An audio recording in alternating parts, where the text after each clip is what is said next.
Oh, yeah. What is up, theology nerds?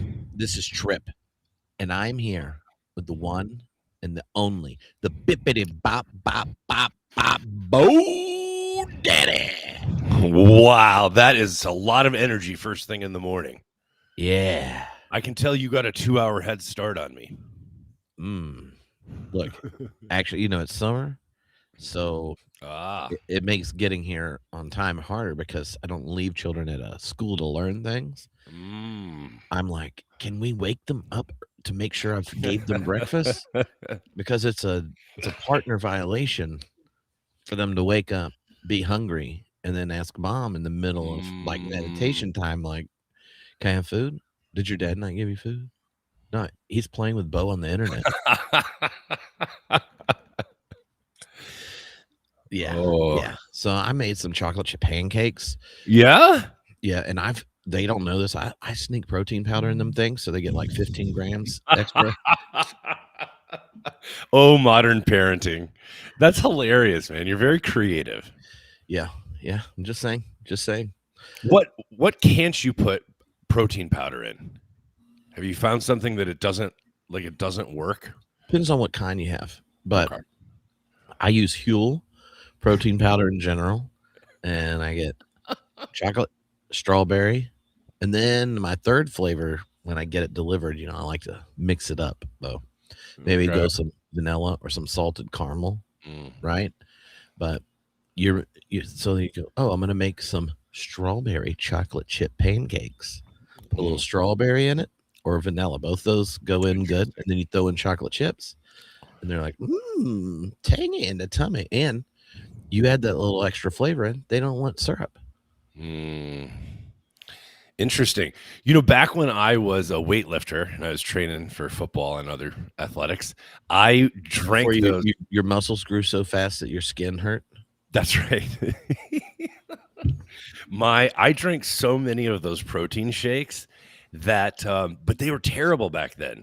They were very like chalky, and both the strawberry and the chocolate tasted awful. So I went with the vanilla, but yeah, too bad you can't get protein cigars.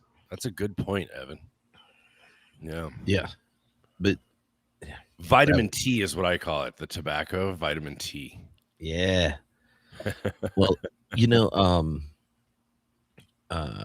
the one of the fun things about summer though is you never know on TNT which one's just going to walk out and show up in the middle of it. It's like a game. Okay. We'll have a little cameo later. Yeah. Yeah, you never know. Or we could have nothing. They could just be up there. They're playing some game currently. It looks like an old Nintendo game, like in quality of graphics, but you're like stick people. Okay. And you kind of build fortresses or obstacle courses or whatever out of sticks and shapes, and then the other one tries to run over it.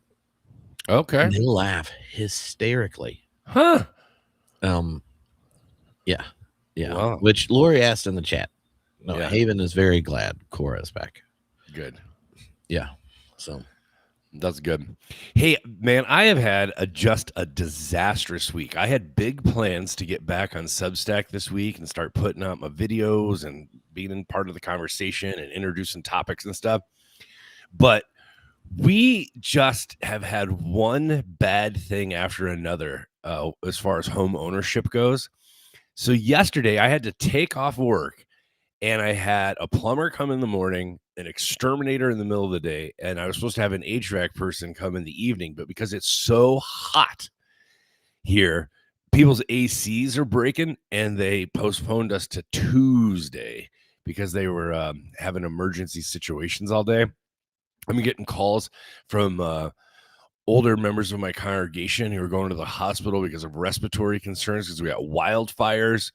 Like, it was just a bizarre and disastrous week, as I'm also 30 minutes up the road trying to get our new community center up and running because we have an open house next Saturday, August 1st, and our community groups were starting to move into their spaces and get them ready. So it has just been a disastrous week, and I can't tell you how happy I am to have a morning to just sit and talk theology with you. Well, Bo, that is, yeah. I've had a train wreck of a week. So Oh yeah, I was very excited. That's why I was like, I'm just gonna go hard at the opening. I'm gonna give him not just the Bo Daddy. I'm gonna give him the bippity bop bop Bo Daddy. You know, No, it was an unexpected upgrade, and I appreciate it. yeah. The my buddy, I don't know how to go through it, but my other best friend, Chad passed. So my other best friend from div school passed away this week, and then I flew down, did his funeral. Oh no! And so, it's been an intense experience. Oh, I'm sorry, man.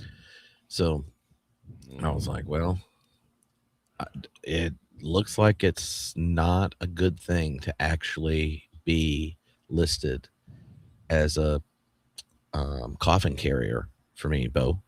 And currently you're gonna have to do half of it because I got 2 down. Oh, I see. Okay, I see what you're saying. It's like both my div school friends that were on the list. Okay. I mean, I might be able to trade them out, but yeah, it's like, But now I said this on the internet. Whoever else I sub in, it's going to be like, whatever. I got to pick second. So, I've been a pallbearer a couple times. It is a really solemn responsibility, man. Yeah. I mean, this was, he's had cancer for 4.5 years. Oh, okay. And it's been really rough and stuff. But like, it was done so fast, the funeral, that most of on a Tuesday, like if you find out 2 or 3 days before and you're clergy, like all your friends from div school, it's not easy to, get across the country. And then going all across the country on short notice, it's like these days $1,000-$1,200 plane ticket. Oh gosh! So I was like the rep for. Okay. They're all online and stuff. We're gonna do something later, but it was like, and he also has 3 kids like me. No. Boy, girl, boy. Oh man. So getting to spend time with each of them and stuff was really important and things. But then you're just sitting there, right? Going, right. Yeah. We both went to div school. We're best friends. We both did PhDs, kids, 3 of them. And then it's like your own situation and his are all these parallels. And then you're like, you had a little. If it was reversed, what would he be doing? Kind of thing. Right. He has some existential stuff going on. Hey, we've talked about this before, but I continue to be amazed by it. Where I'm from in Ohio, in other places in the Midwest, when somebody passes away, the funeral is always 3 days later, irregardless of anything. Like you got 3 days to get there. Then when I moved out west, and specifically when I became United Methodist in California, the funerals were often weeks or months later, which allowed everybody time to get there. And also it was more of a memorial instead of a funeral. And they're almost an entirely different event. And, but it is interesting here in Idaho. We have some of that rural expectation because, so many people still live here or have come back. So some funerals happen very quickly. Like I got a call a couple weeks ago and somebody just said, hey, can we use this, sanctuary for the funeral? Like it was like in 4 days. I said, sure. They said we couldn't find anywhere else, but then some people pass away and the memorial's not literally for 2 months to allow everybody to rearrange their schedules and to get here. I'm fascinated with those cultural differences and also generational differences.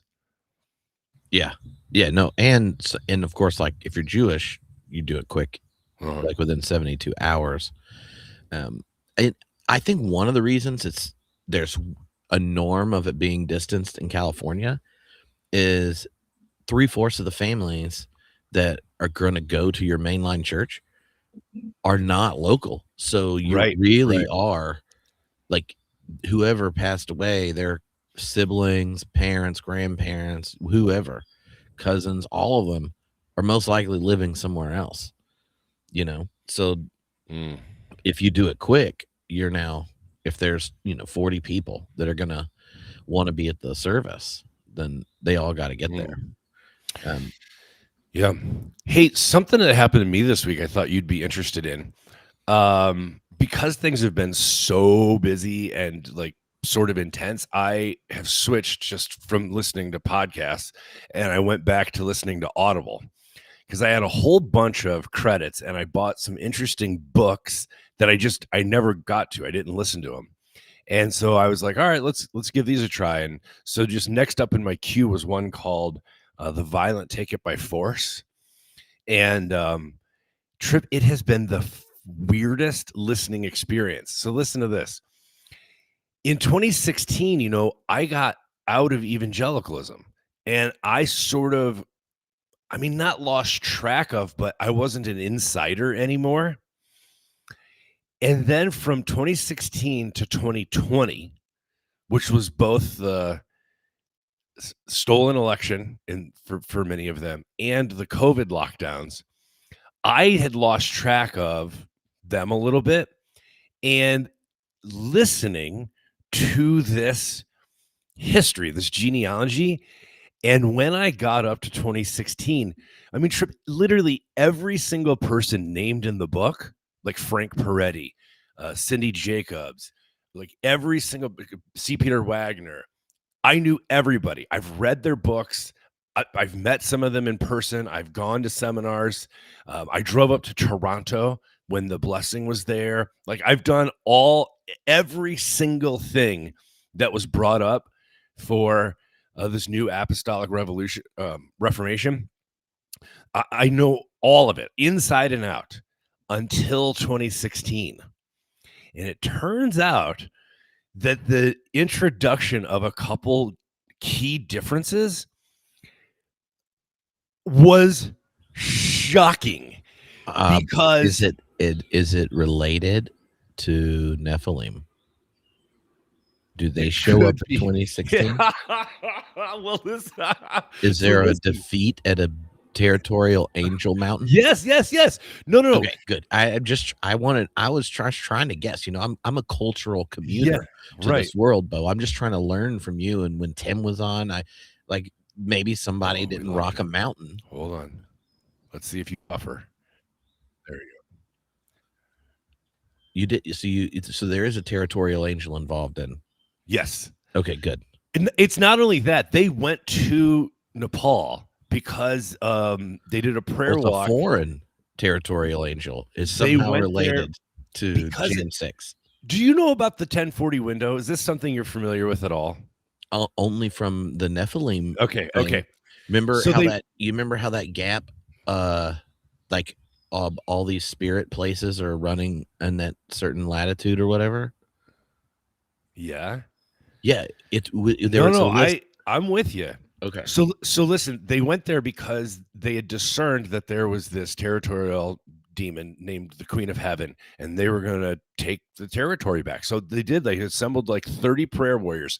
Let's not get distracted by the Nephilim. But so it turns out that two really interesting things happen. One is there's this YouTube channel. It's like a news sort of broadcast that I had never seen. It's called like Frontline or Firing Line or something, and it has a massive following and influence, but it came in after me. I did not realize how influential this thing is. So that's component one. Component two is that there's a new worship leader. Like I know the Hillsong stuff. I know the Jesus people. I know all the, but I did not realize that the rise of Bethel music, and specifically this new worship leader that they got from that curly haired dude. Pennsylvania. So that was new to me. So between the online presence and the Bethel music thing, there have become two forces. I mean, really, really influential things in that world that are not a part of they're not on my radar. And what it led to, in the build up to January 6th. So it turns out they were all there on January 5th, and they did a Jericho march, and they were in the White House. Like, they were, it turns out, the fuel that gave the evangelicals permission to participate in sort of the January 6th mentality. Yeah, dude, that's what when I remember how last week I told you up to Jan 6th, I was listening to Steve Bannon podcast. That's where he did the fourth turning thing. He had all these people from that Jericho march on. And I'm like, these people are on drugs. Oh my gosh, this is crazy. I'm like, I'm sitting there going, okay, if you're going to have a march and you are going to make it the most peaceful march of true Americans, you know, and they love the Constitution, right? Then probably if you wouldn't use a march that involved walls collapsing and mass genocide to signal we are followers of the way of Jesus and are concerned about the direction of the country. The whole time, no one, it's like 3 hours of them talking, you know, and I'm just in Scotland having a panic attack about what the hell's about to happen. And I'm like, whoa, we got a lot of evangelicals and charismatics all Jericho marching before this thing. Yeah. And then he's just like, it's go time, you know, and stuff like that. I'm like, I think they might read the wrong thing into this. Yes. By the way, Evan Garcia, I think the Bethel was Assembly of God, not Foursquare. But okay, yeah, slight difference. But it's because I went there in college. So in 94, 5, 6, I attended Bethel, and this was Bill Johnson had just come down. He had been the Assembly of God pastor up in this mountain town, and they brought him down into Reading. I was actually there the day that his predecessor confessed infidelity and was sent to regroup in Hawaii or whatever. I was actually there that Sunday. Was it because there was like a demon in one of the volcanoes, or no, nothing says rekindle your relationship after fornicating like a trip? They had a restoration. It was like a restoration process. Him and his spouse were going to go to Hawaii and do restoration. You're going to time out for at least Hawaii. 2 weeks. Yep, paid leave. Yeah. So Hawaii. They brought Bill Johnson in, and but then when I was in. So after graduated college in 97, I went to be a part of a church plant in upstate New York, and I got my first iPod, and it allowed me to download the Bethel sermons, and I would listen to Bill Johnson every Monday morning. It was like one of my favorite things to do. And Mark Driscoll back then. But one time Mark Driscoll preached a sermon on humility, and I said, I think this guy is disingenuous, so I unsubscribed.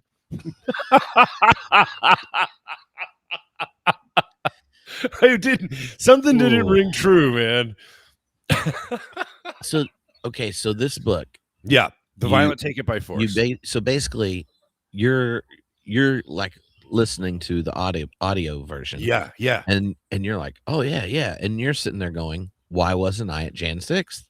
These are my peeps. Like, what happened between when I left and they showed up? You're right, and that was a slippery slope. It ruined everything. Listen, it is a weird listen. If you are in the know up until a certain point, and then you're like, wait a minute, like we crossed over some threshold or watershed, and now we're in this strange new territory, and I don't know how we got here. It is a very disorienting listen for somebody who was a true insider. And then to feel like such an outsider, it was bizarre. Yeah, it's been so here, let me tell you something cool. One of the things I did on Monday while I was listening to this is I had to move 18 pews out of what's now going to be the community center to make space for a big meeting area. And I moved 4 pews by myself so I could get 2 at a time in my truck and take them out to the garage behind where our property is. But it was exhausting, and it was like 97 degrees, and I was like, I'm not going to be able to move all 18. So I called the rural fire department because I know somebody in there, and I said, hey, any chance you guys are around today? And they're like, yeah, we'll be right there. So the 2 fire trucks full of firemen showed up, and they helped me move 18 pews out into the garage. It was awesome. Oh, and you were cool with the firefighters walking around more than the dude in tactical vest. Yes, because they weren't cosplaying; they were actual firemen. Yeah. I want you to know, I got a couple of messages about that. Like, did Bo figure out why a dude's in all black tech wear running around his church? Did I not give you the update on this? You gave it to me, but not on so people have asked. Okay, so everybody, here's what happened. At the end of that Friday broadcast, I said, hey, I got to go. I'm letting somebody into the pantry to get groceries. It turned out to be that same character from the day before. So it turned out what had happened is I was down fixing bikes. The door was open in case people wanted to come fix bikes with me. He got into the building, but didn't know his way around. And he was just walking around looking for to ask for food. But he has some issues. He lives in a little bit of a different world. And so he's training to be a spy. And that's why he is in all tactical gear. And so I didn't realize he was going to be the one that showed up at 9 a.m. the other morning. Because when he called me on the phone, I didn't put together that it was the same guy who had been walking around the building. I thought he was scouting it. He was casing the joint, but it wasn't. He just, he has his own thing going on. And so we were able to get him and his puppy some food and help them get some good resources because he needs a little bit of help navigating in this world. And so we were able to set him up with that. But same guy, harmless. Yeah. He's really sweet. He actually came back on Sunday for the community meal, and I was able to introduce him to everybody. And it was actually worked out really well. But yes, for one moment, I was terrified that. Yeah. I mean, it's just not normal to. No, it's not. No. So when I was working at a school in Redondo, and we had it's like right on the Strand, right by the beach, and we had big garden thing. And on Wednesdays, me and some of the students would cook breakfast, and any of the unhoused neighbors could just come hang out with us. And there's one of the guys that came all the time, and the trauma and PTSD stuff from war has him unable to really get stable, right? And he too is in training, but he's actually in training to be the first Rocketeer. You remember the movie Rocketeer? Sort of, yeah. With the fly jacket and stuff. Yeah. And turns out the secret CIA lab for Rocketeer training was underneath my office. And so he would tell me all about what he was doing over the night and stuff, and over the weeks. And what the crazy part was, he remembered all the stories he told us, right? It wasn't like you get reset, right? Okay. Some individuals with a lot of that aren't able to hold a job or relate to family who's all wanted to help and stuff like that. Nothing like that could stick. I mean, I helped him get set up multiple times for other things. Okay. But I mean, I had collectively 2 years of mythology going. And if I asked a question, he would just tell me a story. Wow. And I was like, man, and it and it was entertaining too, right? So I'm like sitting there like, this could be like a graphic novel. Yeah. So wow, I had no idea Rocketeer. People are really into it. I remember the movie, but look, Evan is a super nerd, right? So okay. So don't like, it's one thing if you're like, oh, I have like the crest of Gondor on my phone, right? And then you're like, oh, okay, that's that's Lord of the Rings. But if you're like a Rocketeer, that's level 10 nerddom right there. Yeah. But you can go watch it on the Disney Plus. Okay. Can I tell you something really weird before we get to? I mean, it's tangential. It's related to what you were just saying. Okay, let's go. So, Ryan Burge had this article come out. He's the one who does data. He analyzes. He's the one, like, sociologist. Yeah. So he had this article come out on Religious News Service this week. Big survey of Gen Z, right? And half of them answered yes, or like, I don't want to go to a church after Christianity went Trump, right? And so like half of the generation, like, why don't you want to be there? I'm disengaging. Like, it's Donald Trump specifically. Yeah. Okay. So I'm like, one, this is the most obvious thing of all time. Two, like, here's actual data. So, well, needless to say, there's a whole group, there's like certain leading evangelicals not thrilled with it, that let him know about it, right? So we were talking about that because I'm like, oh, this would be fun. I want you to show up with graphs and we can talk about this. Okay. But then I shared it. Yeah. And I accidentally shared it on my personal Facebook. So, which is fine. Like, I don't think anyone that knows me is going to be surprised, Bo, that right. This is obviously, it's sort of what you do. Yeah.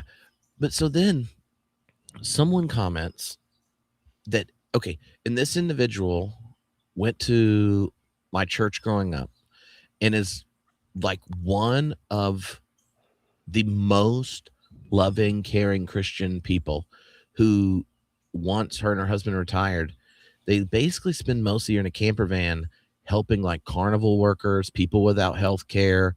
Like, okay, so wow, like Jesus is going to have less problems with her than me. Okay. She comments to basically let me know, like, it's not exactly how it seems. And I like hardly comment on her posts, the half that are MAGA related. So she's like very concerned, that this is just nuts. Like, Trump's doing great things for bringing the young people to Jesus.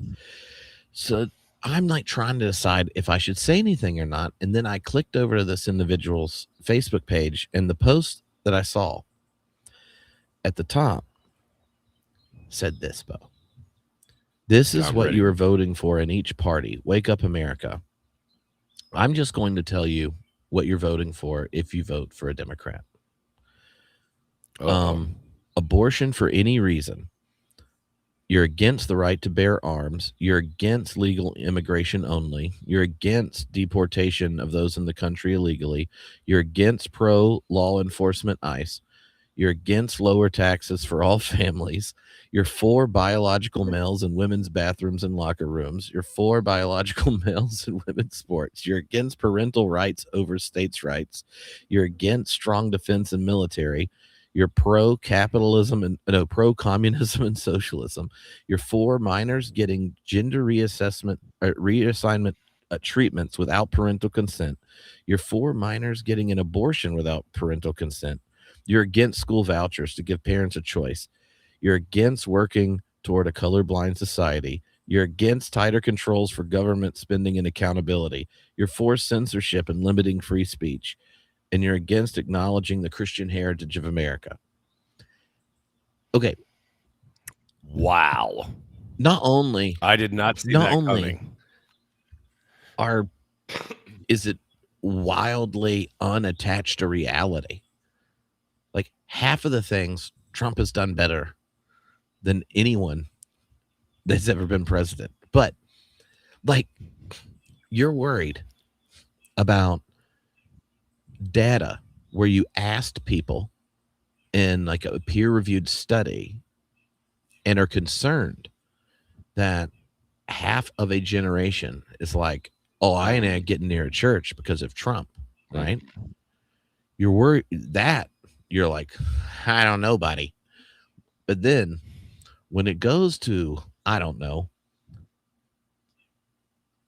bearing witness towards your neighbor, that would qualify as bearing false witness rather dramatically. And it's a large number of people.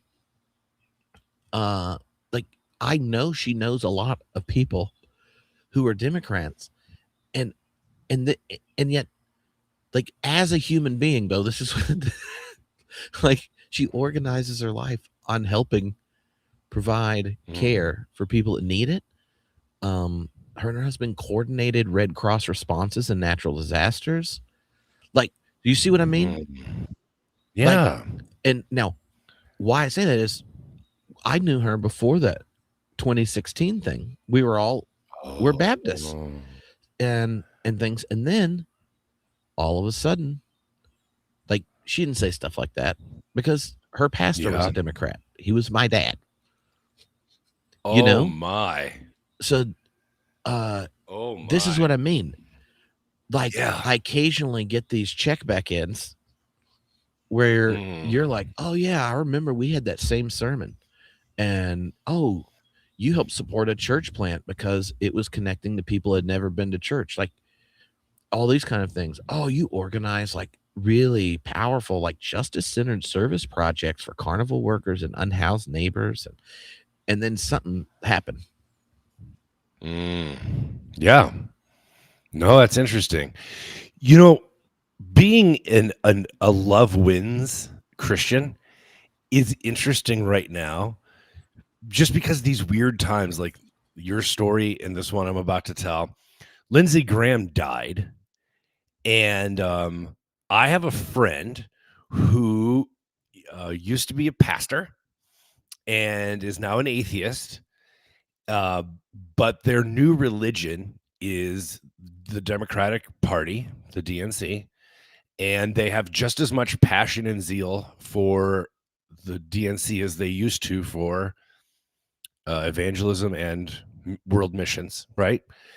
But they're an atheist now. And they called me and wanted to know what I think happened. Like, where is Lindsey Graham? What do you think happened to him after he died?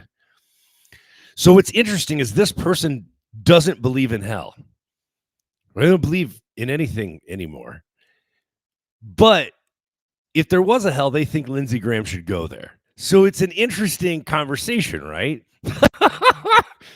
And so I said, being a Love Wins Christian, I said, listen, I'm sure that as soon as Lindsey crossed over the veil, that Jesus pulled him aside and they had a little chat and he straightened him out.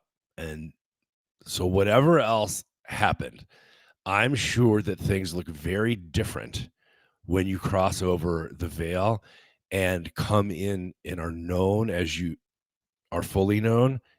Like when you see it, when you meet the source, I'm sure that your mind is opened and your heart is opened in new ways, and that Lindsey and Jesus had a little chat and he got straightened out. And it was just like the weirdest thing to be talking to someone who doesn't believe in hell, but hates somebody enough who they've never met, but a media figure essentially in politics, who, if there were a hell, thinks that this person probably should go there. It's just, we live in really odd times, man. Yeah. Yeah. And So Lindsey Graham used to be the character in the Republican Party I had the hardest time understanding before Donald Trump, like how he gets support, right? Like it's not ambiguous that he's like gay and well, he's at least no. curious. Okay. I mean, I have members of the queer community who have had confirmation in a variety of ways about at least he might, I guess he could backslide on a regular basis. Okay, whatever. Okay. But like, okay, and he was like very much against gay rights, and don't you think like life would be better if he had like one stable partner that just happened to be a guy? Like that's like if you're conservative evangelical, he could at least have like his best friend that lives with him all the time, and what it was one of those things where you're like the moral majority police, and the perpetually single effeminate man from South Carolina, where it doesn't take more than 30 seconds to know his grinder name, like that guy you keep voting for. Okay. And I realized with him, I was like, I think it's just that he has all the same enemies you do. It has nothing to do with his character, right? Like, or whatever. And people are always like, oh, he's so nice. Oh, that's interesting.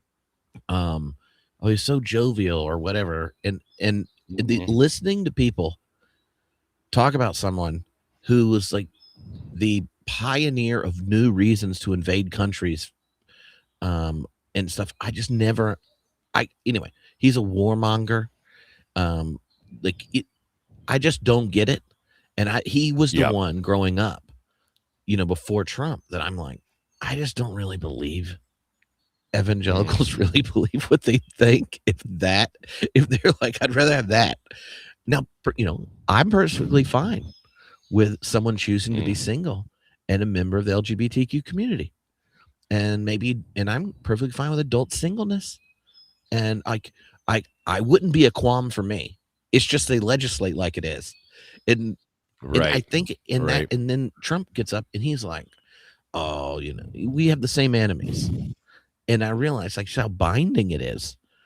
If you just have the same enemies, it doesn't matter about your character or like whether you embody any of it. It's just like, will you cut the right person? Wow. There's a lot of things about Dixie that I don't get south of that Mason-Dixon line. For instance, I was watching my Weather Nation this week, and they were focused on a place in North Carolina named Kill Devil Hill. And I'm like, I don't get the Carolinas at all. How do you have a place named Kill Devil Hill?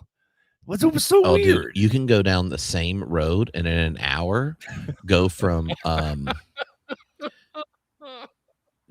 High Point to Climax to Blowing Rock. Well, that's a journey I'd go on. That's intriguing.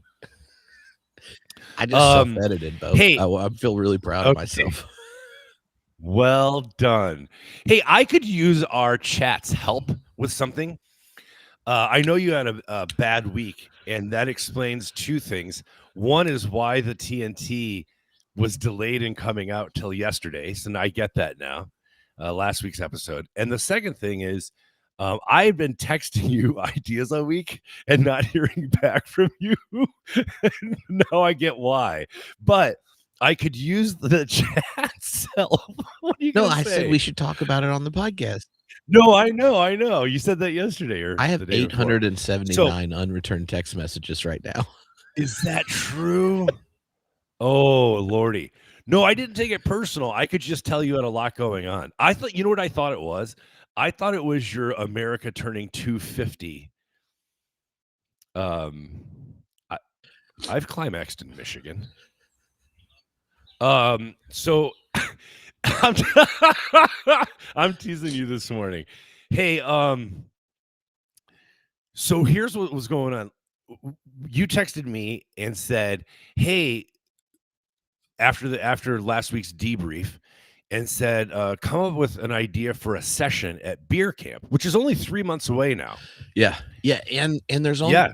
like 90% of the tickets are sold. So if anyone here is really wanting to come and us not break fire code, you should get them. Yeah, get them. Okay. So I started throwing out ideas for a session at beer camp, but I can't narrow it down. I have too many options, and I'm going to appeal to our listeners, excuse me, and specifically our chat today. Yeah. I'm just going to read my top 5 options for a theme for a session. And I would love to both get Tripp's feedback and also our chat's feedback. So here are my and Josh Patterson's in the chat, and he's camp director. So now I don't even have to tell him what we decide. He's working. Okay. So here are top 5. Exceptional times. It's just one exception after another. So this comes from Carl Schmitt's idea of sovereignty. The sovereign is the one who makes the exception.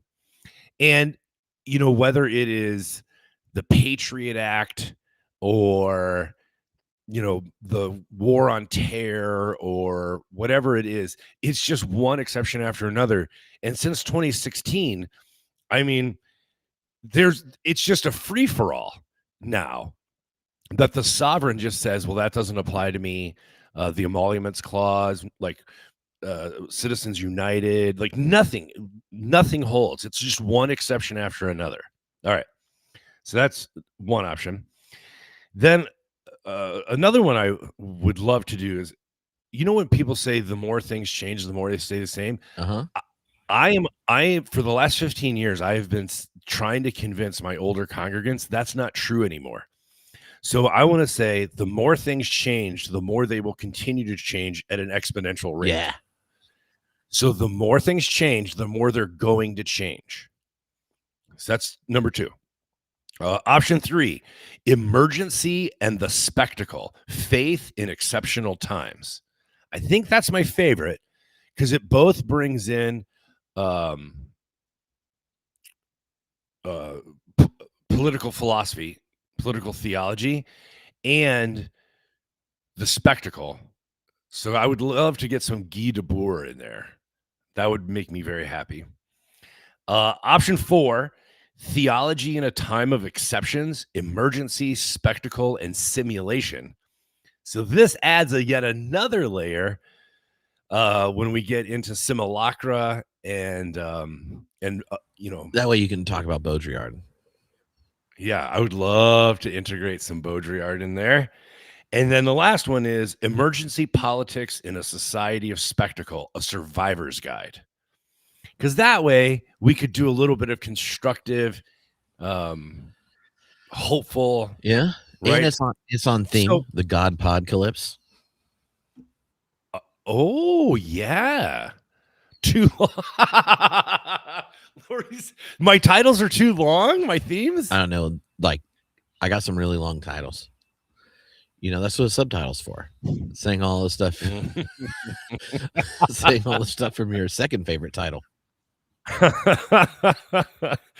Well, so that's what I'm thinking about. I want to do some spectacle because it's everywhere, right? It's just the water we swim in now. Everything is spectacle.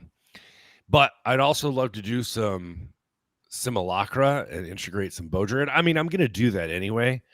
But obviously, we got to deal with Carl Schmitt's definition of the sovereign is the one who makes the exception. And the fact that there's just nothing. Okay, Catherine says number 5. Good. Oh, the last one. People like the last one. Okay. So far, the last one is winning. Emergency politics in a society of spectacle, a survivor's guide. Okay. Oh, if you pay my rent for the month, I'll let you do all our ideas. Josh. All right, I'm going to be watching the chat, but no, I'm very concerned. I mean, the guardrails are off. There is no debating that. And the further we fall down this rabbit hole, the odder things, stranger things are getting. Like, I was just, did I tell you about this bad faith thing that I did last weekend? Did I I tell don't you about think this? so. We had both Saturday night and Sunday night at our local artsy theater. We had a screening of the movie Bad Faith 2024, I think it's called. And I got to be the responder at the end of the movie and do a little presentation.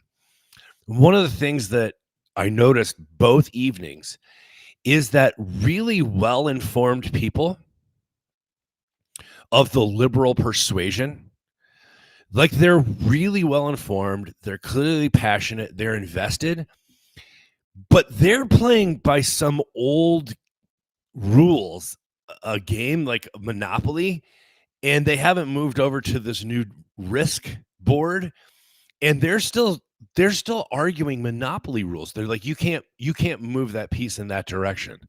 So they're like, well, in the Constitution it says this, and the emoluments clause says this, and I'm like, who do you think cares? Right? Like, what arena do you having this conversation in? I didn't say that because I was being more pastoral, but like, there are no rules anymore.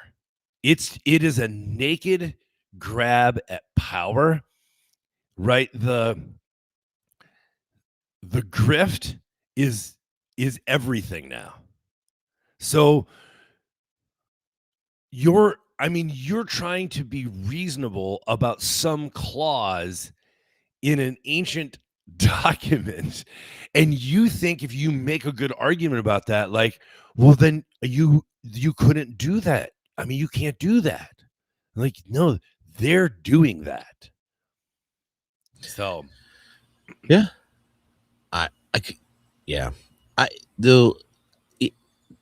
That's one of the things that kind of just drives me nuts about corporate Democrats is they think people like that rule books matter. right. And you're like, oh no, that's part of your problem. They're not just in use. They're just not in use. Yeah. But they aren't in use as laws, but they are used as tools of resentment, attack, threat, coercion, silencing of dissent. We'll all get used that way. Like the idea, the idea that Republicans are the ones who are like, we're going to eliminate large numbers of federal law enforcement because they followed orders to examine anything, really. Like, you aren't supposed to get in trouble for following orders unless it's breaking the Constitution. But like, people followed orders to track down election fraud, and they're like, "Whoa, you got to get out." You were supposed to examine people that, I don't know, broke in to Congress on Jan 6th. Now they lose their jobs. And could we create a fund to give money to the people that got arrested? It's like it is so laughable. Yeah.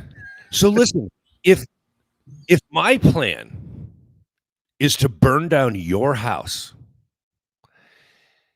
hit you with a bat as you run away from the burning house, build a fence and lock you out of it so that I can build a liquor store where your house used to be, and you think that quoting a Bible verse to me that says you shouldn't do that is going to stop me.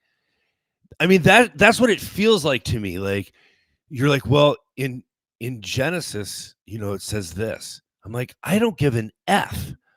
Dude, I'm going to burn down your house, hit you with a bat, lock you out, and build a liquor store where you used to live. And you think that quoting a Bible verse is going to stop me? Yeah. That's what it feels like to me. Yeah. Don't make me quote one, Bo. Don't. I mean, people were quoting Bible verses, and like, you think that in any way is compelling or binding on somebody who is determined to get out the snakes and the rats that are corrupting the moral fabric of this country and to burn down the institutions. And you think that this clause, this phrase, you're going to reason with them? Yeah, because, they take the Bible as literally as they take the Constitution. Yeah. It's wild stuff, So, man. It is wild stuff. Speaking of a book, Bo. Okay. What are your 5 books? Here we go. I got them right here. If I were only allowed 5 books for the rest of my life, by the way, this is what he did mention last week. It's been a weird week, man. No, I do think on the over-under of how long the intro took, this is on the over. You think so?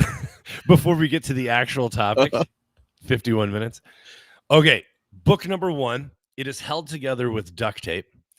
It is the called Books That Changed the World by Robert Downs.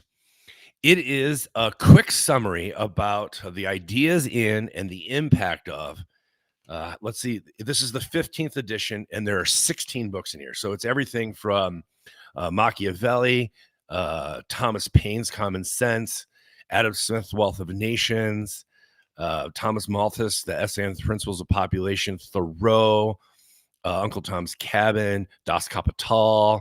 It just goes on and on. Copernicus, Newton, Darwin, Freud, Einstein. It's just, I have read this book for 25 years. It is in terrible, terrible shape, and it's held together with duct tape. It has no cover left on it, and it is absolutely my number 1 favorite book. It changed the way I think about the world. No, is this an author looking at these books and how it changed the world, or are these selections from those books, or what?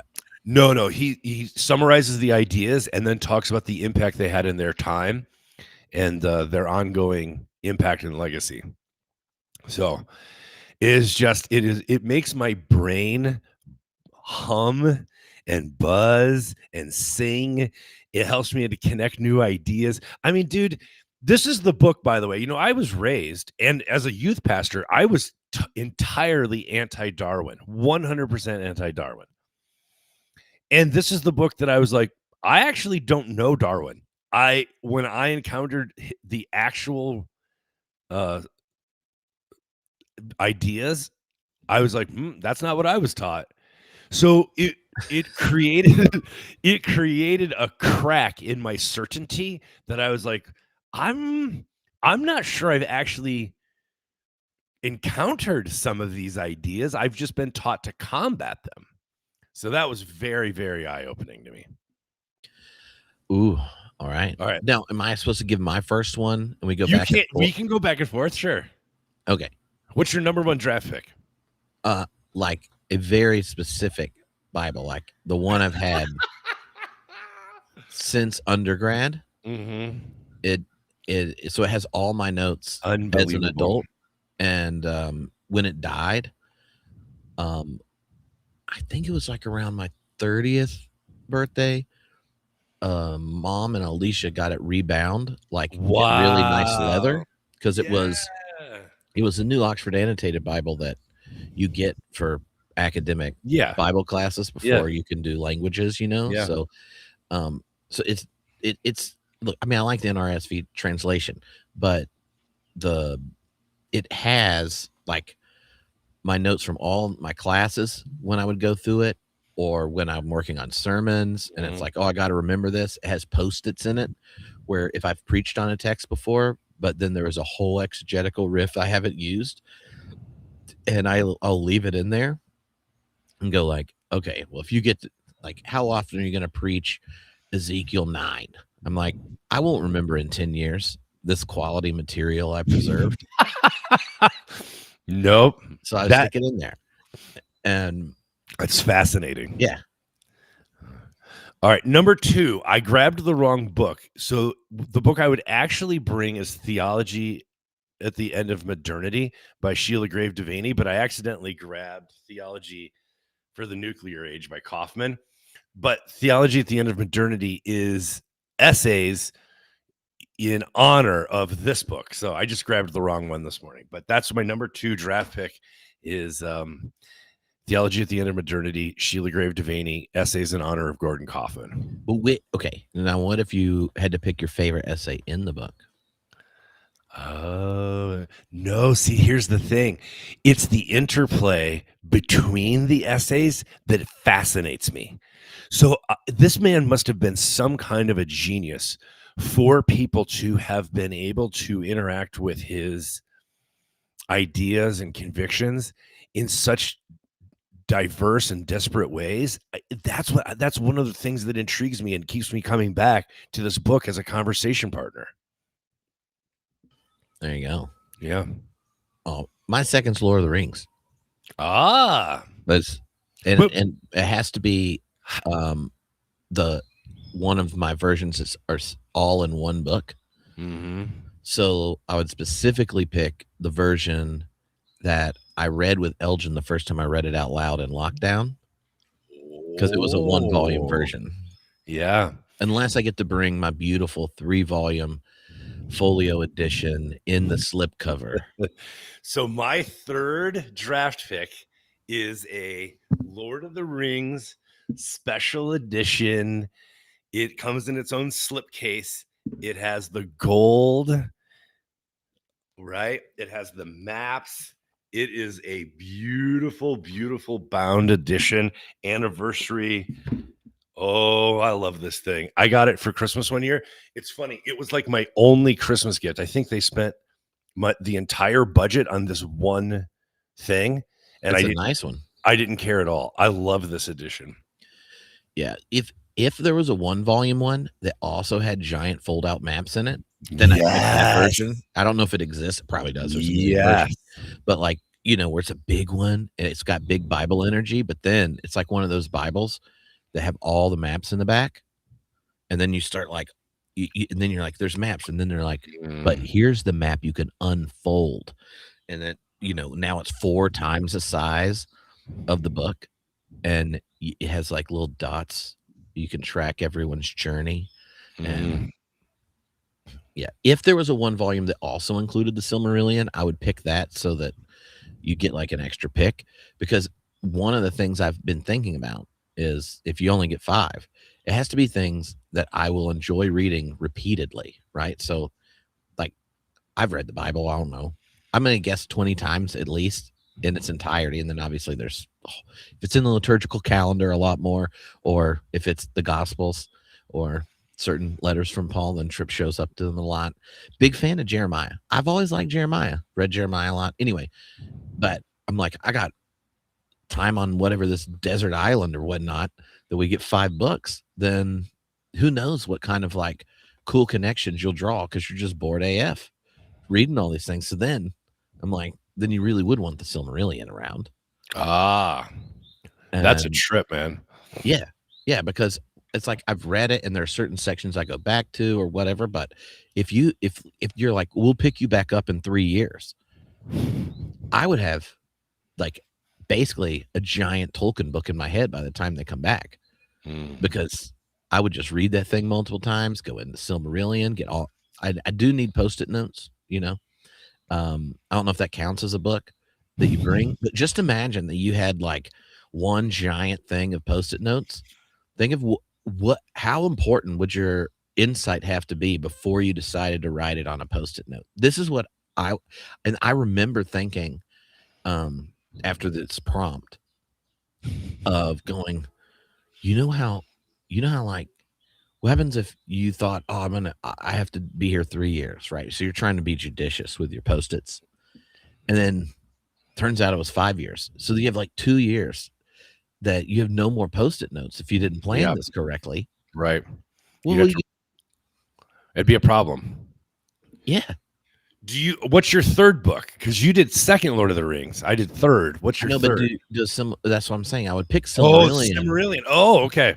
Because I want to get to read them together. Wow. The entire premise of this with me is like, what are the books that if I have no other option, I will. They're all books I would have loved to have read 20 times, and will have deep thoughts about whenever I get picked up. That one, I'm like, oh, I've mastered this text, you know? My fourth draft pick is The Postmodern God. Why can't I get my camera here? The Postmodern God, a theological reader, edited by Graham You can put Ward. it up now. I flipped your camera. Okay. Edited by Graham Ward. Here we go. Okay, good. And I love this book for a couple reasons. One is, it's a collection of essays. Just an incredible collection of thinkers. And, it's got some Girard in here and some Derrida, Julia Kristeva, Aaron Gary. So it's just like the smartest thing I've ever read. I think it's so fun to interact with upper level theory and ideas. But the other reason that I love this book, Trip, do you know how I came to have this book? Barry Taylor. Close. Okay. It was a group of Barry Taylor students that we met at Fuller. We were all going to carpool down to Redondo for an event at your place. And they showed up at my house. And one of the Fuller students had a box of books that he was going to give you. And I think he was sort of being kind. He was sort of showing off a little bit that he had these books. But he also wanted to be like inclusive. So he offered and said, you can pick one out if you want. And I picked this one up.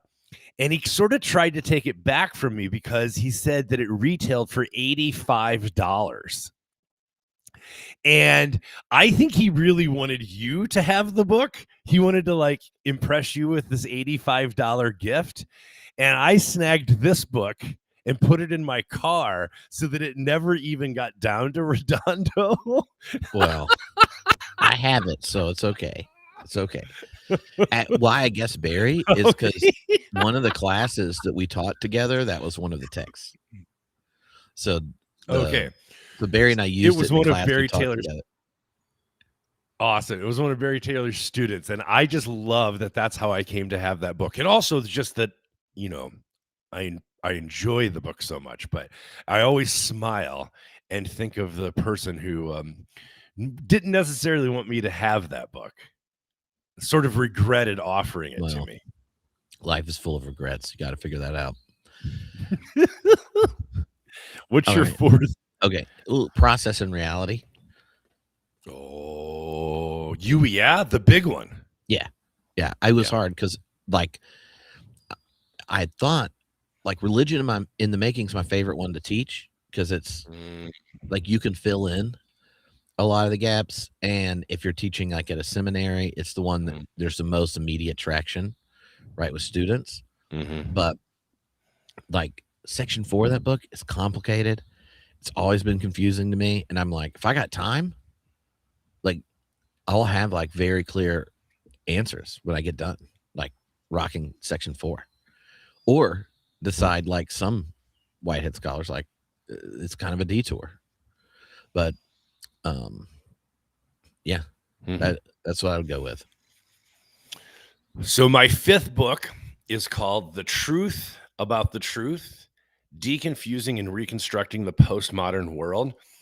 It is an edited volume by Walter Truett Anderson. It has Martin Marty, Richard Rorty, Umberto Eco, Bell Hooks, James Davidson Hunter, just an incredible collection. This holds a very special place in my heart. It's a story you've heard a dozen times. In the mid-2000s, I received a slap on the wrist from my denomination for reading N.T. Wright, Len Sweet, and Brian McLaren. And they said, let this be the outer edge of your theological exploration. And I was so confused and discouraged that I walked down to the brick and mortar Borders bookstore on Main Street in Saratoga. And I went into Borders and I went to the religion and philosophy section. and I saw this book, The Truth About the Truth, and I bought it and I started reading it with Derrida. I began with Derrida. And by the way, back then I didn't even know how to say his name. I called him Derrida. I didn't know, and That's better than Dorito. I didn't know anybody who had read anything like this. And so it was my blue pill. It was the thing that woke me up to the Matrix, if you will. So yeah, I hold this book. It has a special place in my heart, and it is my fifth and final that I'm bringing with me. Okay, so for my fifth one, I was having a very hard time, Bo. So I either was like, I want to pick another classic philosophical text that I'm going to set in conversation with Whitehead. So when I get picked back up, I have basically the outline all worked out for my Gifford lectures. Because you think this is a temporary arrangement. Oh, I gave myself a set of rules. And then I thought, but you can't. You need something that's going to have solid engagement with all the people you need to engage. Okay. If you're going to do it. So then I thought, there's this big volume Gary Dorian, Coming to Theology Beer Camp, Kantian Reason and the Hegelian Spirit. It's my favorite of all of his big books. And it goes through like the trajectory, does Kant and Hegel, and then does the trajectories of it through kind of philosophy and religion throughout modernity.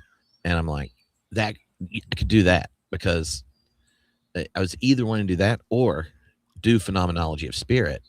And because I think I would remember multiple big interpretations of Hegel, but I learned all those after I had a Hegel seminar, and I haven't talked a seminary into letting me teach a class on Hegel so that I can reread it after I learned multiple interpretations. So I thought, I'll either have mine when I get done, if I'm just doing Hegel and Whitehead, and then I'm like, here's my Gifford lectures. It's like Hegel and Whitehead have a point, or I let Gary guide me through it, and then I can have engaged with the larger trajectory, and then maybe take the genealogy approach for the first half of my Gifford lectures before I drop it like it's hot at the end with, yeah. I like that you've put this much thought into it. It's really, it warms my heart. Look, hey, I'm trying to speak some things into existence. I'm trying to speak Fiber and Frenzy to come to Theology Beer Camp, and I get to give the Giffords. This is like trips. Yeah. Hey, I have some books that didn't make pick my own book. Oh no, that would be uncouth. Because I also thought, what happens if you get done? You don't really remember what you wrote down. You just remember how you feel about it. Yeah. And then you come back and there's like no continuity between your previous version of yourself. That would be come back. And I kept imagining that we're on an island, right? And it's like that, you know how Tom Hanks had that relationship with the ball? Yeah, Wilson. That we're like that, except, but could we, if we were on the same island though? See, then we could sub out Lord of the Rings for one of us. That's true, and get an extra book in. We don't need 2 copies of it. Hey, let me tell you some books. I think we'd read it out loud at night, like that, like by a fire. Yeah. I've done that before. It's incredible. Reading The Hobbit around the fire with the guys is incredible. Why read The Hobbit though, if you're around a fire? It's what somebody brought. I don't know.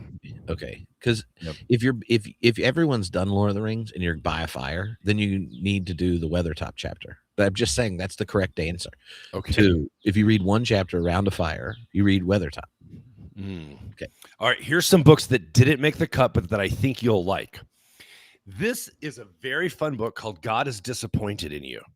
And it is 2 comedians summarize every book in the Bible, and there are illustrations. It is one of my absolutely favorite books that I own.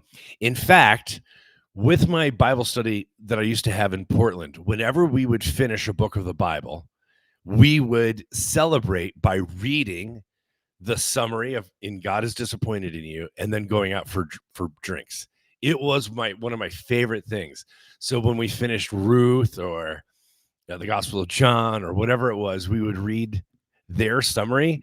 And because they were two Portland-based authors, it was just, I love this book. It didn't make my final cut, but I thought you'd like to know about it. Oh no, I didn't know about that book. Yeah. I feel like you've been holding out on me. All right. Another book that didn't make the cut but played a big role in my life is the Global Dictionary of Theology, edited by Durness and Karkinen. So when I stopped reading the Bible in 2008, because I needed to change my relationship with Scripture, and it was my first year of seminary, but I was in a lifelong habit of morning devotions. I missed my morning reading. And so when I found this Global Dictionary of Theology, I started reading it in the morning instead of the Bible. You read a dictionary? I did. I would read. Have you told your therapist this? Yeah. Okay. No, I know I have a problem. It's fine. I'm managing it. But I would read one entry every morning, and it was one of the most fruitful and edifying experiences of my life. And I continued to do that for probably 4 or 5 years until what letter did you get to? I read the whole thing. Okay. And that's why you like to say prelapsarian.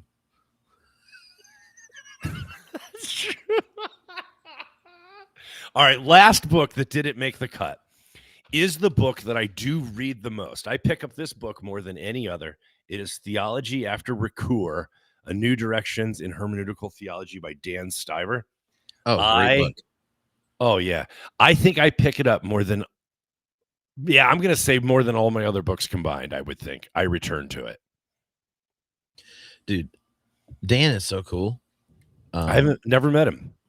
He came to Theology Beer Camp once. I know. And, but he's like part of the endangered species of Progressive Baptist. Okay. We're very small group. Oh, wow. Oh man. That was fun though. Yeah, that was really fun. So in our chat, we would be interested if anybody wants to throw out what makes their 5 for the rest of your life list. Or 3 years on an island. Right. I don't know where you came up. I don't know where you came up with the island, but it's pretty funny. I didn't have an island. I just said you only get 5 books for the rest of your life. Now, here's what I think happened. I think in your brain, you're like, well, the only way that would actually happen is if I was stranded and I had no access to a library or a bookstore. So, yeah, one of the things that's funny is like, funny. It's not funny, but have you read the recent Atlantic article on just like the number of people that don't even read a book anymore? No. Like we've like there's a very significant drop of people actually reading books since like 2008, front facing iPhone. And I just thought to myself, okay, like that is one prejudice I have. Like when someone tells me like they just haven't read a book, I mean, right? Some people like poetry, some like fiction, some like it could be anything, but just the actual activity of the only interlocutor that you're having is your attention and mind thinking about something someone took quite a bit of time in choosing their words. Like when that is not a part of your life, I don't think you should be in management. I'm maybe managing a football team, but even like the greatest coaches are all vivid readers. Like Phil Jackson would pick out books for everyone on his team and expect them to read it and talk to him about it. Popovich, big reader. Like you start going, so like, but I was trying to think of like, would you really want someone making really important choices if they're so uncomfortable with being alone with themselves that they can't just like read a book? Mm. And then I thought, who are the people in my life that have said, no, I don't read books? And I couldn't find an exception to the I would like them making important decisions list. Oh, really? Yeah. And Wow. maybe it's just it could definitely just be a prejudice that Tripp reads lots of books. But I'm not talking like lots. I'm talking like if a third of the country just hasn't read one book in the year. One. I'm not talking like one book this week. I'm talking the whole freaking year. Wow. I'll even take audiobooks. We can count those. Like you Okay. can't. Just an introduction to new ideas. Anything. Yes. Yeah. A sustained reflection on it. I'm like, oh. And then I was talking about this with some friends, but this all came out. The article came out. I'm sitting in my friend that passed library, and his dissertation was on Schleiermacher. His dissertation advisor and fellow PhD students and stuff were talking, and that Atlantic article came up, and I was obviously this room is probably going to agree with this, right? And I was like, do y'all know any people that have not read a whole book in a year? And one of the guys that was a PhD student with my buddy, and he goes, I have some friends that think listening to Joe Rogan with an author counts as reading the book. And then I was like, oh, because I always think of the podcast as like I read a lot of books, talk to the authors so that people can pick the one they actually want to read. Like, oh, I heard 8 interviews this week, or maybe like 50 this last few months. And then I know, oh, I really want to read Kantian Reason and the Hegelian Spirit by Gary Dorian, or or what is political theology? The new episode that just came out. Great book. It's an intro to political theology. 3 different authors, 3 different perspectives. You could read it. That's like you could get 3 book credit for one book because you have 3 very gifted different views of political theology all in one book, engaging each other. Boom. Now you like thought with 3 different people. And I know some brilliant people that don't do are like humanities professors that they just read the books they're assigning, and then the rest of the time they're reading like poetry and fiction and stuff, but they already read everything for their discipline. They kind of keep up, but their creative juices get going with fiction, not Tripp's normal thing. But anyway, there you go. Hey, I heard an interesting story this week. I'm not a big fan of banning books. I just think anytime in a society that you're banning books, like at the library, you're probably going in the wrong direction. That's just a suspicion that I have because of my engagement with history in specifically the last couple centuries. We have a group in our area, Trip, called Moms for Liberty, and they are trying to ban. They have a list of 100 books that they want to ban from our public library. And we have another group that's fighting back against them. They're organized by Indivisible. I forget what they're called, but they're doing a really good job. So they all have to go to like these public meetings, like at the library or City Hall or the PTA, and they are wrestling this group that wants to ban these 100 books, and then the group that's saying no. Here's the fascinating story I heard this week that I loved was this group, Moms for Liberty, has only successfully gotten 2 of their 100 banned. Here's what is interesting about these 2 books. They're both in the form of poetry. And that fascinates me because I'm not a poet myself, but I think God is a poet of the world. And I am a big fan of, you see what I did there? And I think that poetry is powerful. Like I think when Jesus talked about the kingdom, the basileia to Theo, I think he was helping us awaken to the fact that God had a dream for the world, and it was a poem, and we are characters in that poem. right? Like, this is my sort of ontological suspicion. So I'm a big fan of poetry. And every week in our liturgy, our liturgist reads a poem. And I don't even sometimes know what the poem means or what it's about, but it evokes something in you. And that's what I think the power of poetry is, the evocative nature of it. So here's why I love that the only two books they have successfully banned are both in the form of poetry, because there is something transgressive and subversive about poetry. It like bypasses or circumvents the cerebral part of your brain, and it like gets its finger back in some other place and like pulls on your brain in a different way. So for 100 books that they wanted to ban, people are like, no, they put up resistance. But these two that are in the form of poetry, they're like, yeah, I guess we can ban them. They seem really offensive. I think it's so weird that that's a form, a medium that people are like, we got to get rid of this thing. So apparently one of them is about kids who were human trafficked, and the other is about a trans kid. But they're both in the form of poetry, and they're like, we cannot have our kids exposed to these books. And they got them banned. There's something about that story I got to follow up on, man. See, maybe they should just give their kids smartphones. Then they don't have to worry about them reading. They get them smartphones and a premium subscription to an AI bot, and then they don't have to read and they don't have to write. They can just say, I'm biblical and love the Constitution, while betraying both of them. It would be that's their secret. Oh, wait, I'm trying to catch up on our chat. It is wild over there. Goes all the way back to the Civil War, Daughters of the Revolution. Oh, okay. I didn't know that. It's racist indoctrination in the guise of being against indoctrination. Okay, I'm learning stuff I didn't know. Oh, yeah, about that group. Yeah, Liberty. That name does already tell you all you need to know.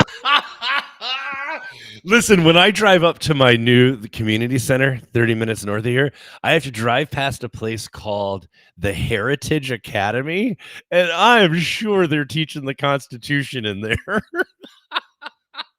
It's like a homeschool collective where no. I know. You know, right? Yes. It's so obvious, and it's so well named.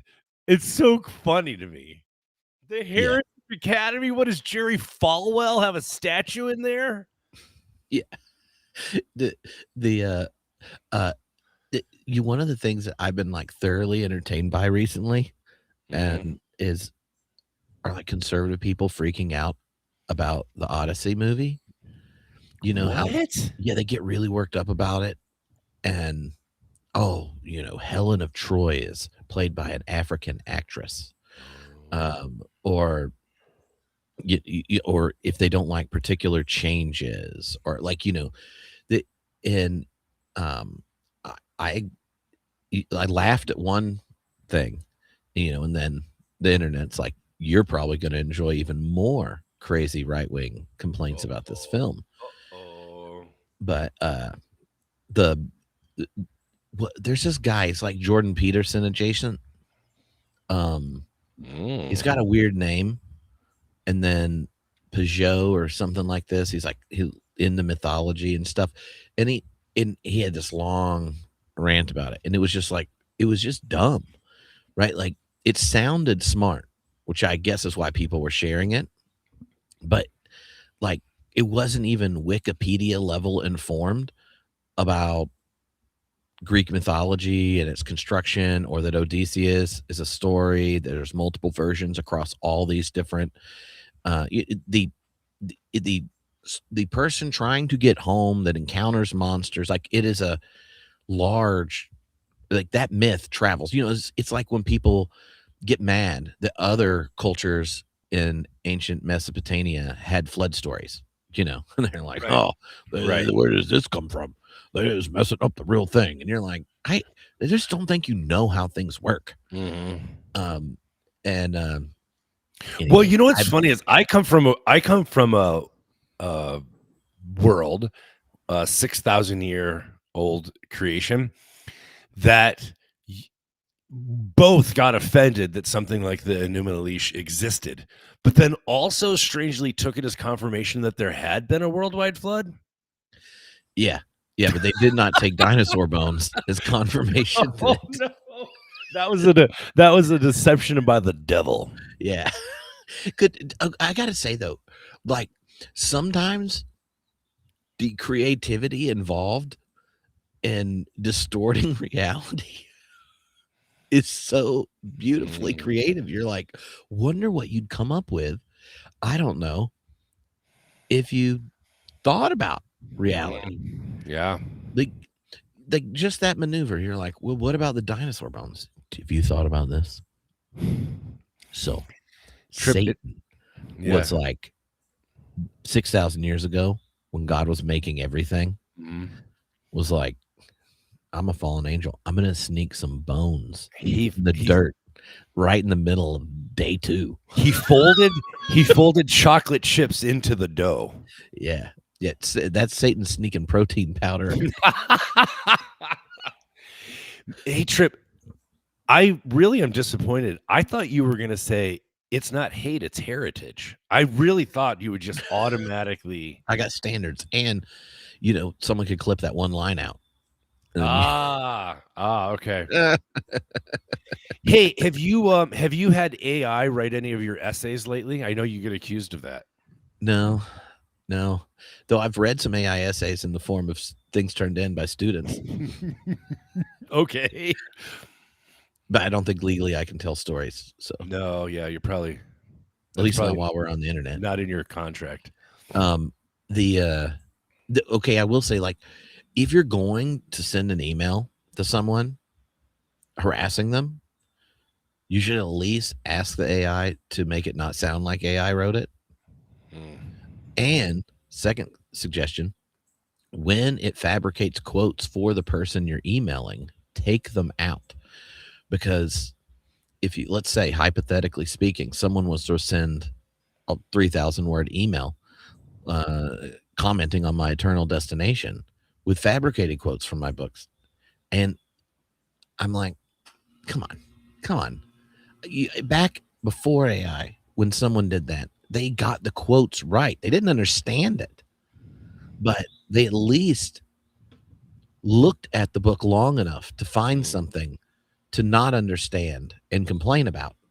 Now I'm like, I want to see a lot of typos so that I know you at least spent some time in telling me why I'm going to hell. Yeah. Hey, I want to go back to your sticky note thing for a minute. So I'm getting ready for the fall. One of the things I do in the summer as a pastor is in prayer and reflection, start laying out the fall. Like in Bible study, I think we're going to go through the minor prophets. So I've been looking at resources for lay people to get helpful notes on the minor prophets. In Sunday school, I found a book called Building Beloved Community, and it's like a layperson's sort of workbook, practical guide to these crazy times we live in.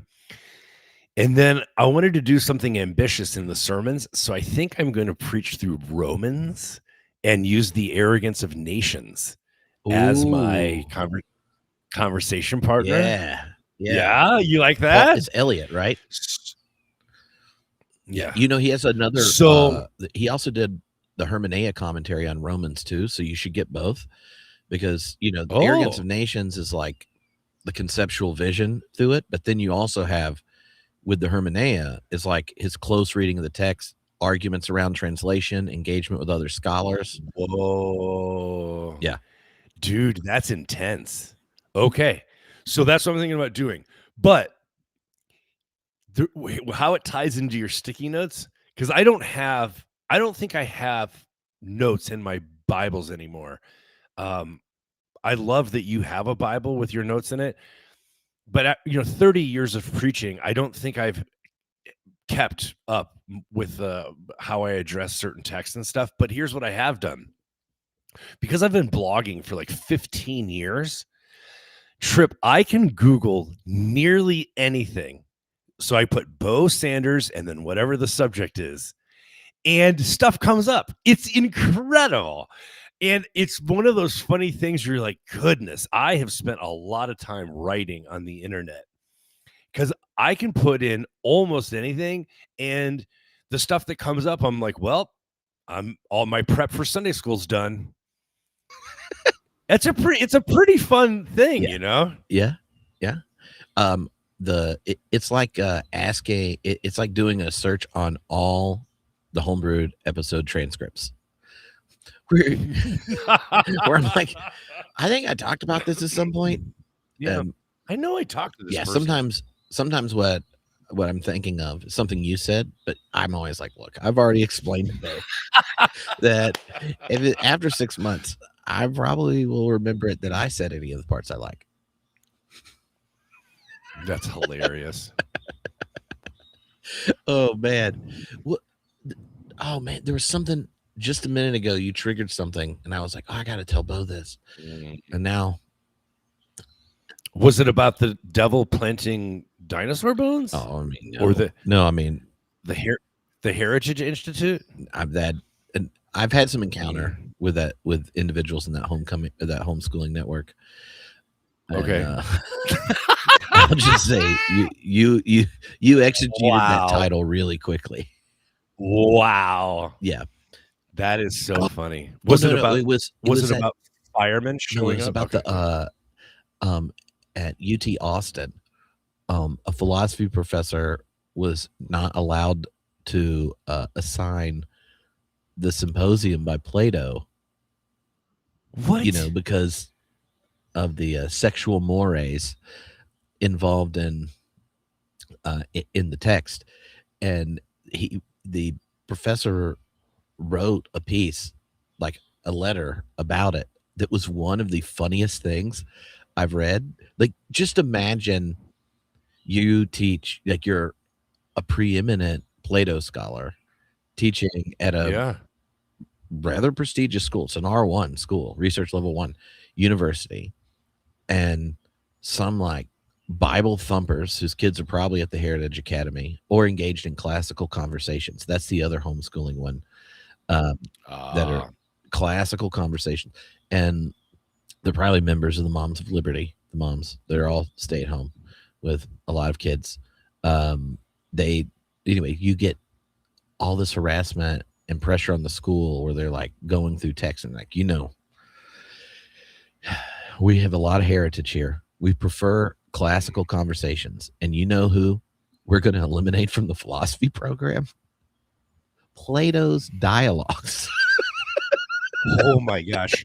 Listen, my first encounter with this whole thing is I have a friend who was a professor at a university, a well-known university, Christian, that started a classics department.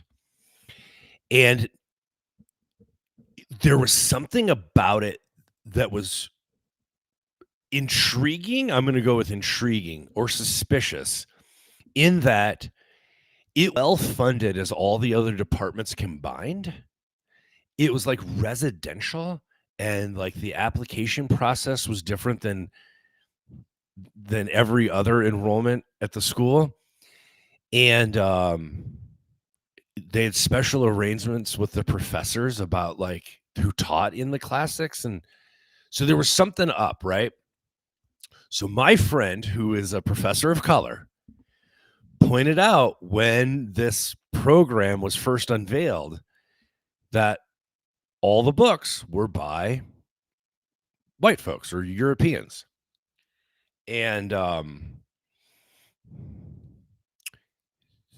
Trip, I have never seen emotions escalate this quickly. People were literally in tears. They were so angry at my friend for even bringing this up. And one person, like, it ruined a friendship. One person was like, we worked really hard on this. That was their big defense. Like, do you know the work that we put into this? And my friend was like, it doesn't change the fact that this is racist as hell. And the fact that it's so well funded and who you're going to attract as students, the arrangements that you have with the professors. Like, anyway, it was, as an outside observer, it was bizarre to see the emotions that elicited. Yeah. Woo. Yeah. And like, one of the creative ways in a situation like that, I have a friend that teaches at one of those schools, because you can't get a job certain places. So you just go along with it. Yep. And her like sneak move is like, oh, we're teaching this text and the conversation. Like, it's a classic because we keep reading and talking about it, right? And so she gets like, you'll read, say, the symposium, but then you're going to read like 5 different scholars engaging the symposium. Okay. Right. And so then all the people that showed up at this class because their parents were like, I want to send you to a real school where you only read white people. Then you're reading like scholars from all over the globe that have wrestled with this text in different perspectives. And you obviously will have to learn the different theories that are being used to engage this text, to take the whole tradition seriously, because the expectation, it's their own rhetoric about themselves. They're like, we're teaching the classic text, the great books, and the conversation that has sustained culture, and this kind of thing. And so like, well, don't you want to like read this powerful essay by W.D. Du Bois about this? And like, this anyway, or like, even she was like, yeah, you're reading the prophets. And then it's like, oh, well, here's a collection of civil rights sermons that were on the prophets, and there's sermons. Like, are you mad that we're going to read sermons? Come on. And that is rather genius, but but then you can't, if someone has tenure, they're doing what you ask, and they just are judicious about the other half of the reading about the text. Yeah. Boy, we live in some, I keep saying this, but we do live in some interesting times. Like, even, the way tenure has changed in the last 20 years, and the way like that residential seminaries are going bankrupt at just record rates, the way we train people for ministry, the use of adjunct professors, like, this whole thing is just being gutted in real time. It's wild to watch, man. Yeah. Kind of depressing. And have you seen The Odyssey, Bo? The Matt Damon one? Yeah, the new one. No. Okay. Well, dude, I haven't seen a movie in 4 or 5 years. Well, you should go watch it. Okay. Go watch it. Yeah? Yeah, it was great. But like, talking to you about a movie you haven't seen, that's not gonna be all right. Not gonna be helpful. I'll try and figure out how to watch it. If I go to a matinee and there's not a lot of people in the theater, I think I could pull that off. I have to be really careful just because the immunocompromised. Yeah. With my spouse. So, well, I'll try. Yeah. Okay. So we got all these chats going on. No one told us their books. So no. I'm worried that none of them read books. They were like, how am I supposed to pick 5 books? The Atlantic article has really caused you to question things. They're like, I don't read books. I listen to podcasts, which I support listening to podcasts. Yes. But also, I do support reading books. They're good. So next week, I think it's next week, Tony Jones' first fiction book comes out. Oh. It's a first of a trilogy on Constantine, historical fiction on Constantine. And it's pretty fun. That's not Tony Jones' first fiction. His book on the Atonement was a fiction. Oh, God. I set JK. you up. I set you up. Yes, you did. Oh. I thought that was a good one. I hope that doesn't get back to him. Look, we were talking about his book. Should be. I'm just saying. First, it's about to come out. When we were at Tony's house last year in Minnesota, it was really cool to see his writing desk and how he organizes his sticky notes. And it was just cool to see like an author in process. So I enjoyed that. Yeah, he gets up early and writes until lunch, like every day. Wow. And, yeah. So people of the book, Geraldine Brooks. Catherine offered up. I'll have to look at that. Did I tell you about my conversation with Cynthia Shafer-Elliott last week? No, you haven't told me about it yet. Okay, there's one bit in it I want to tell you about. Okay. We can talk more about it after it's on the podcast, but okay. Well, no, you should set up y'all's relationship before. Okay. In 1994, I moved to Redding, California to go to Simpson College, and I met many amazing people who have become lifelong friends. One of them is Rob Elliott, who is my best friend in the world, and he married this lovely human named Cynthia Shafer-Elliott, and she went on to become a professor. She's a real smarty pants, and she went to Sheffield, and she wrote her dissertation on like everyday cooking in the not the intertestamental period, the Second Temple period. It was a really cool book. I read it when it came out. I actually interviewed her for the podcast, I think, back in the day. And it was just about, any reference we have to meals in the Bible are largely about like feasts and like at the palace.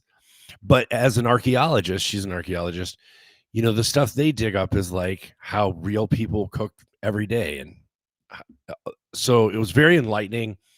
And she has since gone on to become a professor of the Hebrew Bible. She was at William Jessup outside of Sacramento, became tenure track, and I maybe head of the department. And then she got to move to Baylor in Waco, Texas. And so now she is a fancy schmancy professor at a big university. And I'm just so proud to know her, and I enjoy her so much. So that's my friend Cynthia. And you did the wedding. I did there. That was on a cruise ship, and I got to officiate their wedding. Yes. So she's one of the members of the Bible Diva podcast. I heard this. Yes. And they're going to be at Theology Beer Camp. So, well, we talked a lot about like her actual research. Then I was like, can I ask you about random biblical archaeology things? Okay. That come up. And so I'm going through these different topics. I'm like, I just want to know, like, what do actual scholars think about this? Right. And then I said, during that'd be interesting. When I was in Edinburgh, there was this whole it's during the Mind Matter Spirit class. So this is upper level science and religion seminar, and the different science and religion professors teach different weeks, right? And so like I did one on Pannenberg and panpsychism, and Sarah Lee and Richie did like psychedelics, right? They're all mind matter spirit related type things. Okay, so at this time, this paper comes out where they had started doing residue testing from older archaeology sites. Okay. And one of them, which is like one of the official worship sites of Israel in 8th century. Okay. Excavated, and she knew the names, but like the pole things when you're entering the worship space, on top of it are these like incense devices, right? Well, turns out when you test the incense residue, okay, it's a mixture of like a bat dung and weed. No. So it burns slow and thick, right? And so like official Israelite worship space they're all hotboxing.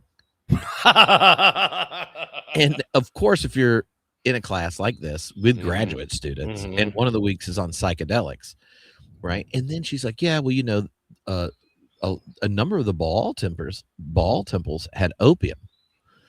And oh yeah, but okay. but the Israelites, they got weed. Now she said it in like much more, I'm like, yeah, but you basically, they were going into the inner sanctum of the temple and getting high. And that was just like a game changer in my head, though. I'm like, yeah. so this is real? And she's like, yeah. And then she's explaining like, because she'd already described like how the process of excavating works, right? And the kind of attention you're doing it, and you're chronicling it and keeping track of it, because later you get a new ability to test something like this. And this site that was excavated, years before, now you have a test where you can examine the residue in the incense. And I'm like, do you realize how many more kids we could have got to come to youth group in Los Angeles if we practiced biblical religion? That is wild. Trip, I listened to this guy I'm trying to Google him right now, and it's not coming up. I listened to this guy a while ago who had been like a legit Bible scholar, and then he got into psychedelics, and he ended up losing his tenure track position because he started teaching that Jesus was a drug dealer. And that, like, in the gospel, I'm not kidding. It's weird stuff. And that Jesus, when he talks about light in the Gospel of John, that's drugs. And like, he has this whole thing, dude. And it changed his life, obviously losing a tenure track professorship, but also these psychedelics, this guy it has warped his brain. But I wish I could make it come up. I am Googling everything I can think of, but the only thing that's coming up isn't it. Eamon Hillman, was Jesus Christ a trafficker? So that's not it. I'm going to keep Googling things. Yes. But just like, imagine how introducing how like official Israelite religion ran their worship space with incense. Like, now go think through all the Psalms. Every time incense is mentioned and stuff. What if you just had like the updated translation, and just instead of like, celebrate with harps, lyres, incense, you just go like group fatty. No, the funny thing is, I really like the smell of marijuana. I don't smoke it myself, but I love the smell of it. And but some people, it really throws them off. And if you go to like an Orthodox church or even an Episcopal church and they're burning incense, like, it is a very, how do you say it? Pungent's not the right word, but it's intense. Yeah. Like, the actual sensory experience is very, like, you're not getting away without smelling. It's not like it's faint enough that you could ignore it. But imagine if that was pot. Sign me up, man. This is like historic Israelite religion. That's what I'm saying. And then it makes me think, like, that would be a game changer, if we just started adding incense at camp. Yes. All right. Or we get alternative smoke machines. What if you just changed it out at some mega churches that have all the big smoke machines? Or maybe that's what people are doing when they have where they're all like, oh, gold dust fell down on top of us. It's really, they're just doctoring the smoke machines, and then everyone's seeing gold dust. Can I just talk about this real quick? In my book I was listening to, by the way, I hate when people say they read an Audible book. No, you listened. It drives me crazy. Anyway, we can't get picky right now. No one's reading, so we got to leave open. They should get like 2/3 credit. If they listen to an audiobook. I was listening to an Audible book, the violent taken by force. Is that what we said it was? Yeah. And I think so. one of the things is at Bethel Church is, gold dust will appear from time to time and angel feathers. So I lost a friend over this issue because I said, trying to be all reasonable and like logical, I said, can I tell you what I think it is? So, and this is a true story. I said, the air conditioners in these worship spaces, like warehouse buildings, are up on the roof. And after 3 or 4 songs of singing, it's a lot of hot air and all the bodies present, and the air conditioner kicks on and it pulls in some of the bird feathers from up on the roof. And that's what you see drifting down. It like makes total sense to me because it always happens 3 or 4 songs in, right? The heat's up, the air conditioner kicks on, and it's pulling in these feathers. And one time, because I was physically in Redding, California, and I went, they have like kids activities and stuff, and they made these big posters, and I literally saw the glitter. Like it was during the week, it was in there. So when it appears during the worship service on Sunday, I just think it's the HVAC system recycling. And I lost a friend over this.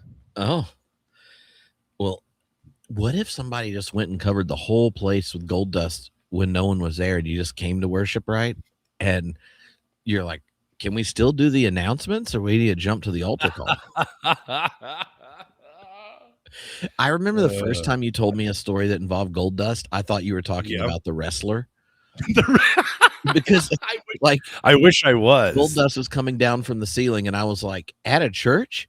Like it was one of those moments where I'm like, we grew up in different contexts, because I'm like WWF Gold Dust, Dusty Rhodes son, and I'm like, come down from the ceiling. I mean, I know like at a big, maybe a pay-per-view event, you might get gold dust coming down, but like Easter Sunday, and what's he gonna do? Like drop kick Satan? And I remember Austin Roberts being thoroughly amused with my lack of familiarity with Brandon named it well, the holy ventilation air conditioning.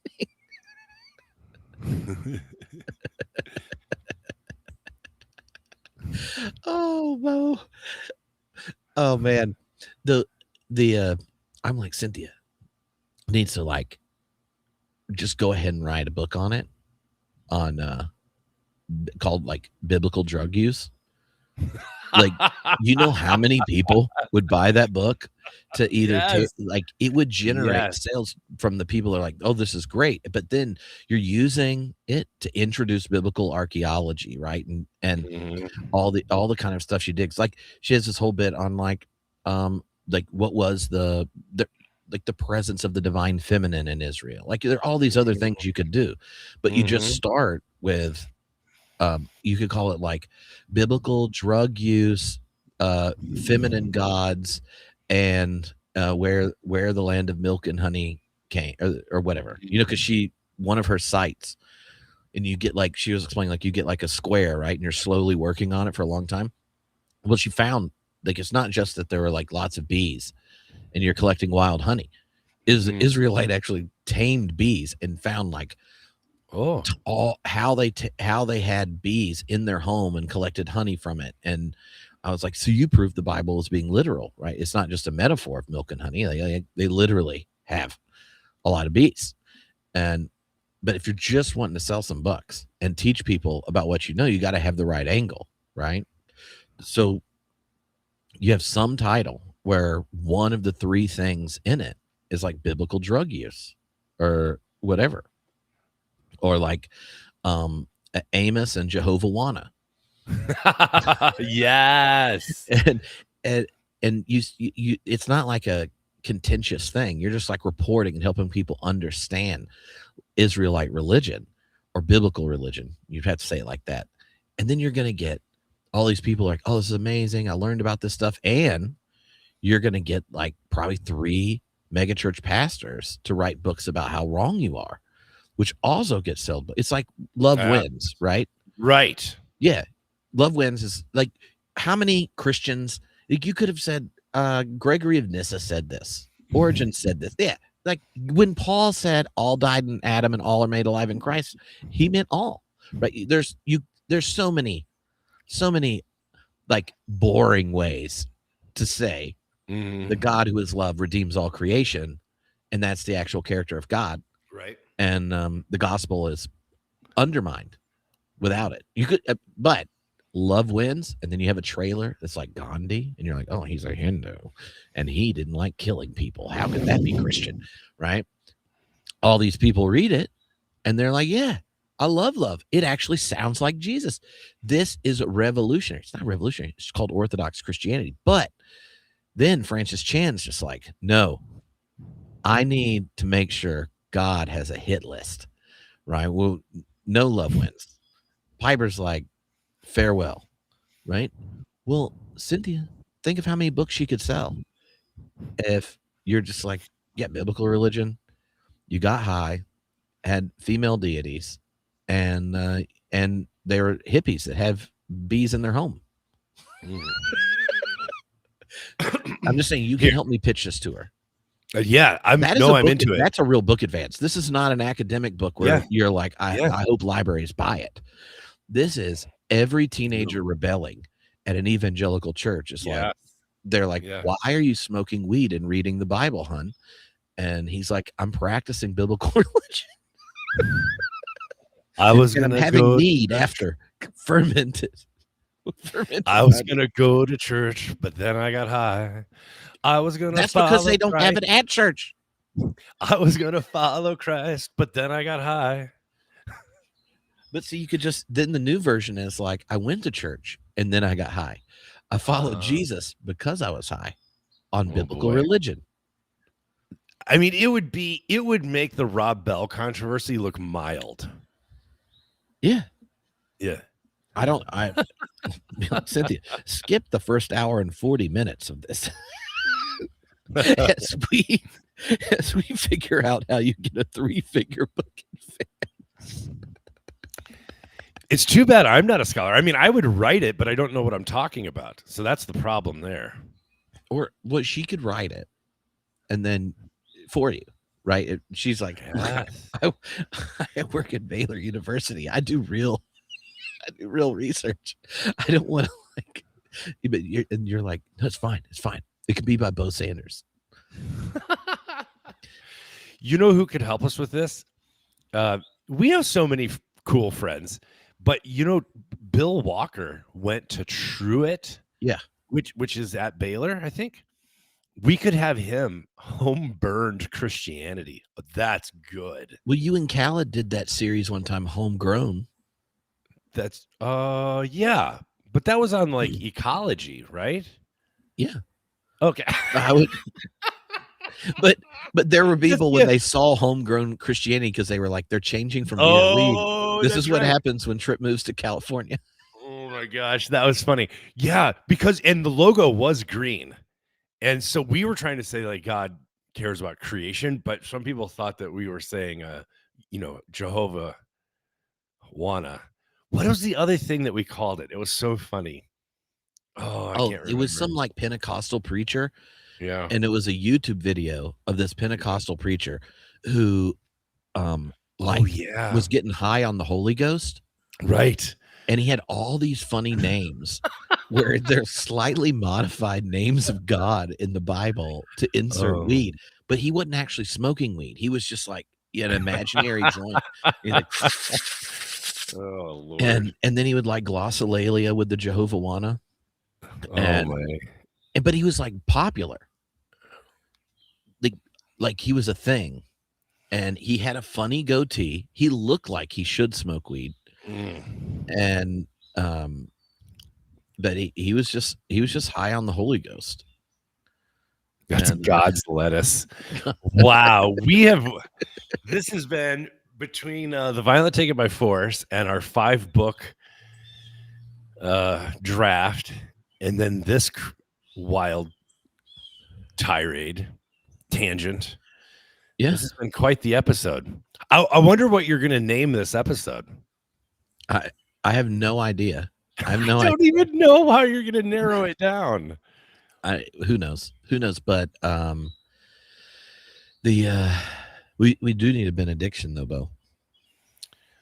So yeah, you gotta if you can figure out a benediction to get half the topics we talked out in, then it's like always inspiration for figuring out how to come up with a title. and for people those that are on the stream will know this, like I've gotten to the point I stopped titling them in advance because the chance that we're actually going to talk about what we plan all week, I have noticed that. Just change it once I put the podcast version up, and I'm trying something new where, like, when we have extremely long asides or things that only if you're in the live chat are you going to get, I've started editing that out so the podcast is like not 2 hours with a large number of asides. That way, if you want the authentic raw cut, the extended edition, you have to go find the video, and that way maybe people will feel more inclined to just come hang out with us live. I like your strategy there. Puff passages. All right, it's not going to be a very good benediction, but it really does come from my heart. Well, that's all that matters. Okay. Is it authentic? Yes. Okay. All right. Hold on. I gotta get in character. All right. May your lettuce grow tall and the poem call to your heart. I'll see you in Valhalla, brother.